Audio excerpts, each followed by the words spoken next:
આદિવાસી બાહુલ્ય ધરાવતા દાહોદ જિલ્લાના છેવાડાના ગામો આજે પણ પાણી માટે તરસી રહ્યા છે। પાણીની તરસ छिपाવવા લોકો જીવને જોખમમાં મૂકવા મજબૂર બન્યા છે। આ દ્રશ્યો તમે જુઓ, દાહોદના છેવાડાના એવા સિમલિયા બુઝર્ગ ગામના। અહીં તળાવ તો પાણીથી છલોછલ છે, પણ પીવા લાયક પાણી નથી। આ તળાવની વચ્ચોવચ્ચ છે પંચાયત હસ્તકનો પાણીનો કૂવો। આ કૂવાના પાણીનો લોકો પીવાના પાણી તરીકે ઉપયોગ કરે છે। કૂવાના પાણી માટે મહિલાઓએ 3 થી 4 ફૂટ તળાવમાં અંદર ઉતરવું પડે છે, જ્યાંથી કૂવા પાસે જઈને એક બેડું પાણી લેવું પડે છે।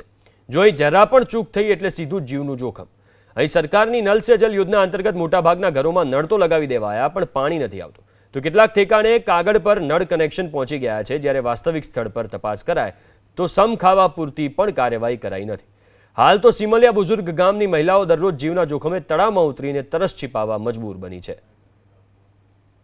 दूरते पानी आवी छे तो पानी में हाथ नहीं होय तो हम बीक लागे। तळाव में कुओ त्या डर बहु लागे। पानी घणुं घणुं भराई गयुं। 4 फूट उतरे ने पानी में भरवा आवे छे।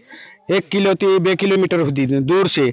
पछी मारे 2 कुंडी छे, जो एक नावानी छे अने एक धोवानी। पोताने खर्चे हूँ पानी नकाळुं छे, बराबर। एटली मारी विनंती, सरकार जरा पानी व्यवस्था हमारे ऊपर जरा टाँकी करी आपो। गुजरात सरकार केंद्र सरकार सुधी पहुंचे एवी हमारी मांग है। अहींया ग्राम पंचायत नो एक कूवो छे, ए कूवो सामने आवेलो छे। ए कूवानी अंदर चारे परती पाणी भराई गेलुं छे।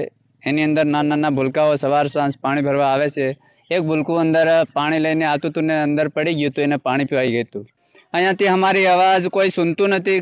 स्थानिक उम्मीदवारों, स्थानिक नेताओं अने स्थानिक कर्मचारीओ ए लोको ने थोड़ी उपरथी प्रेशर आले के भाई त्यां काम केवी रीतनुं चाले छे एनुं थोडुं ध्यान राखવું જોઈએ આ લોકોને।